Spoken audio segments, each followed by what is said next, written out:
கடவுளே நேர்ல வந்து உங்ககிட்ட என்ன வர வேணும் அப்படின்னு கேட்டாலும் உங்களுக்கு என்ன வர வேணும்னு உங்களுக்கு கரெக்டாக தெரிஞ்சா மட்டும்தான் அதை கடவுள்கிட்ட வந்து உங்களுக்கு கரெக்டாக வாங்க முடியும்.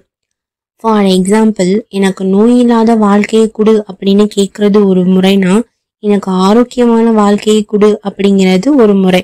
அதாவது ஒரே கான்டெக்ட் தான், ஆனால் நம்ம வேற வேற விதமா சொல்றோம் இல்லையா? இதே மாதிரி தான் நம்ம மகாபாரதத்துல பாண்டவர்களுக்கு கிருஷ்ணர் ஒரு வாய்ப்பு கொடுக்கறாரு அவங்களோட விதியை மாத்துறதுக்கு. அந்த சந்தர்ப்பத்தை அவங்க கரெக்டா பயன்படுத்தினாங்களா இல்லையா அப்படிங்கிறது தான் இந்த காணொளியில நம்ம பார்க்க போறோம். வாங்க டைரக்டா நம்ம ஸ்டோரிக்குள்ள போகலாம். நீங்க கேட்டுக்கிட்டு இருக்கிறது ஸ்மால் வண்டர்ஸ். இந்த சேனலை நீங்க ஃபர்ஸ்ட் டைம் பாக்குறீங்கன்னா சப்ஸ்கிரைப் பண்ணி வச்சுக்கோங்க. இந்த கதைகள் பிடிச்சிருந்தா நீங்க லைக் பண்ணுங்க. வாங்க நம்ம இப்ப ஸ்டோரிக்குள்ள போகலாம். கடவுளே நேர்ல வந்து உங்ககிட்ட என்ன வர. பாண்டவர்கள் சூதாட்டத்துல தன்னுடைய நாட்டை இழந்து 12 வருஷம் வனவாசத்தையும் 1 வருஷம் அந்நியாத வாசத்தையும் முடிச்சிட்டாங்க. இப்ப அவங்க பழைய நிலைமையில அவங்க விராட நாட்டுல இருக்காங்க. இப்ப தங்களுடைய ராஜ்யம் தங்களுக்கு திரும்ப வேணும். அதை வந்து அவங்க திருதராஷ்டிரன்ட்டையும் துரியோதன் கிட்டையும் கேட்டுதான் பெற முடியும் இல்லையா? ஸோ அதுக்காக கிருஷ்ணரை தான் தூது அனுப்பணும் அப்படின்னு முடிவு பண்றாங்க. அப்ப கிருஷ்ணர் தூது போறதுக்கு முன்னாடி நம்ம பாண்டவர்கள் எல்லாத்தையுமே ஒரு யமுனை நதிக்கரையில ஓரமா கூட்டிட்டு போய் அவங்க கிட்ட பேசுறாரு. இப்ப தர்மர் என்ன சொல்றாருன்னா, நீங்க எங்களுக்கு போய் எங்களுடைய ராஜ்யத்தை திரும்ப கேளுங்க. அப்படி கொடுக்க மறுத்தாங்கன்னா ஒரு 5 கிராமங்களையாவது கேளுங்க. அதையும் மறுத்தாங்கன்னா ஒரு 5 வீடுகளையாவது கேளுங்க அப்படின்னு சொல்றாரு. ஆனா போர் மட்டும் வேண்டாம், தர்மத்தை நிலைநாட்டு கிருஷ்ணா அப்படின்னு தர்மர் கிருஷ்ணர் கிட்ட சொல்றாரு. இப்ப பீமனும் அர்ஜுனனும் என்ன சொல்றாங்க? பீமன் என்ன சொல்றாருன்னா, இந்த 5 வீடுகளை பிச்சை கேட்டு நம்ம வாங்கி வாழணுமா? எனக்கு போர் தான் வேணும். நான் வந்து திருதராஷ்டிரனோட புத்திரர்கள் எல்லாத்தையுமே போர்ல வதம் செய்வேன்னு சபதம் வந்து எடுத்திருக்கேன். அந்த சபதம் நிறைவேறணும்னா எனக்கு போர் நடக்கணும் அப்படின்னு சொல்றாரு. இப்ப அர்ஜுனன் என்ன சொல்றாரு? எனக்கும் போர் தான் நடக்கணும் அப்படின்னு சொல்றாரு. திரௌபதி என்ன சொல்றாங்க? எனக்கும் போர் தான் நடக்கணும். என்னுடைய கூந்தலை வந்து நான் முடியணும் அப்படின்னா அப்ப துச்சாதனன் வந்து மரணிக்கணும் அப்படின்னு சொல்றாங்க. அவங்க வந்து இன்டைரக்டா எனக்கு போர் தான் வேணும் அப்படின்னு சொல்றாங்க. இப்ப நகுலனும் சகாதேவனும் தான் இருக்காங்க. நகுலனும் அட்லாஸ்ட் அவன் என்ன சொல்றாருன்னா, எனக்கு போர் தான் வேணும் அப்படின்னு சொல்றாரு. இப்ப நம்மளோட கிருஷ்ணர் என்ன பண்றாருன்னா, சகாதேவனை மட்டும் தனியா அழைச்சிட்டு போய் ஒரு இடத்துல வச்சு பேசுறாரு. ஏன் சகாதேவனை மட்டும் இப்படி தனியா கூட்டு போய் பேசுறாரு அப்படின்னு நம்ம யோசிக்கும் போது, சகாதேவனுக்கு வந்து பாத்தீங்கன்னா நிறைய அறிவு, நிறைய ஞானம் இருக்கு. அவர் வந்து ஜோதிட கலையில மிகுந்த வல்லுனரா இருக்காரு.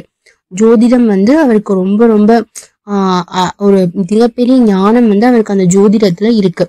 கிட்டத்தட்ட பாத்தீங்கன்னா துரியோதனன் வந்து அந்த போருக்கு களப்பலி அப்படின்னு ஒண்ணு கொடுப்பாங்களாம். அந்த களப்பலி கொடுக்கறதுக்கு சகாதேவன் கிட்டதான் வந்து நாள் குறிச்சு நேரம் குறிச்சு போனாராம். எனக்கு வந்து எந்த நேரத்துல நான் வந்து களப்பலி கொடுத்தா எனக்கு போர்ல வெற்றி கிடைக்கும் அப்படின்னு நம்மளோட துரியோதனன் வந்து சகாதேவன் கிட்டதான் நாள் குறிச்சிட்டு போயிருக்காரு. அப்படி அந்த அளவுக்கு அவர் என்ன பண்றாருன்னா ஜோதிடத்துல வல்லவரா இருக்காரு. இப்ப நம்மளோட கதைக்கு வருவோம். கிருஷ்ணர் அவர்கிட்ட கேக்குறாரு சகாதேவன் கிட்ட, உனக்கு என்ன வேணும் அப்படின்னு. போர் வேணுமா இல்ல அமைதிதான் வேணுமா அப்படின்னு. இந்த போரை நிறுத்துறதுக்கு ஏதாவது வழி இருந்தா நீ சொல்லு அப்படின்னு. அப்ப சகாதேவன் சொல்றாரு, எனக்கு போர் வேணாம் தான் கிருஷ்ணா. ஆனா இந்த போரை வந்து நான் நிறுத்தணும்னா நம்ம வந்து அர்ஜுனனை கொல்லணும், பீமனை சிறையில அடைக்கணும், பாஞ்சாலியோட முடி எடுத்து உன்னை கட்டி இந்த மரத்திலையோட கட்டி வச்சுட்டேன்னா இந்த போர் நடக்காம என்னால தடுக்க முடியும், இல்லைன்னா என்னால தடுக்க முடியாது அப்படின்னு சொல்றாரு. இதை கேட்டு கிருஷ்ணர் வந்து சிரிக்கிறாரு. அதாவது கிருஷ்ணர் நினைக்கிறதுதான் நடக்க போகுதுங்கிறது சகாதேவனுக்கு ஆல்ரெடி தெரிஞ்சிருக்கு. அதைத்தான் அவர் வந்து இன்டைரக்டா சொல்றாரு. கிருஷ்ணர் உடனே சொல்றாரு, முடிஞ்சா என்ன கட்டி போடு, உன்னால முடிஞ்சா என்ன கட்டி போடு அப்படின்னு சகாதேவன் கிட்ட சொல்றாரு. அதுக்கப்புறம் கிருஷ்ணர் என்ன பண்றாருன்னா ஒரு பெரிய விஸ்வரூபம் எடுத்து சகாதேவன் முன்னாடி நிக்கிறாரு.